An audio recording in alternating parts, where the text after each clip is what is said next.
U vremenima kad ljudi nemaju novca u poplavi raznih humanitarnih aktivnosti, kako potaknuti ljude da se pokrenu i pomognu udrugama da rade svoj važan posao? Mislili i dosjetili se. Svatko ima nešto što mu ne treba. I nešto što mu treba. Ok, ali može li ih to potaknuti da pomognu? Može, samo im treba dobri buvljak. On je više od buvljaka. To je online virtualna platforma koja omogućava ljudima da daruju stvari koje ne trebaju i drugima da pronađu stvari koje žele. Recikliraju stvari i dobru energiju. Ok, oni recikliraju. A gdje je tu dobro djelo? Tu sam te čekao.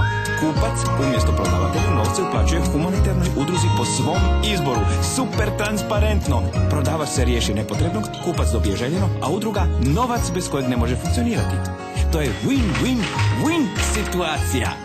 Znači, ti samo zaviriš formar, podrum ili tavan, pronađeš cipele, loptu ili staru budilicu, fotkaš i pošalješ meni da ih stavim u galeriju. Kad dođe netko tko je bos, voli nogomet ili želi znati koliko je sati, javi mi se, rezervira predmet i u roku od 24 sata izvrši uplatu humanitarnoj udruzi čiji rad podržava. I to stvarno funkcionira?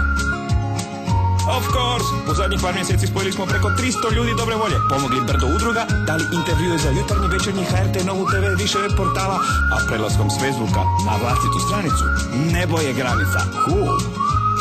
Ljudi su dobri i vole pomoći, samo ih nekad treba malo potaknuti. Pridruži se i ti, pošalji mi mail na bosko.buvljak@gmail.com i pretvorimo staru kramu u dobru karmu. Bye bye!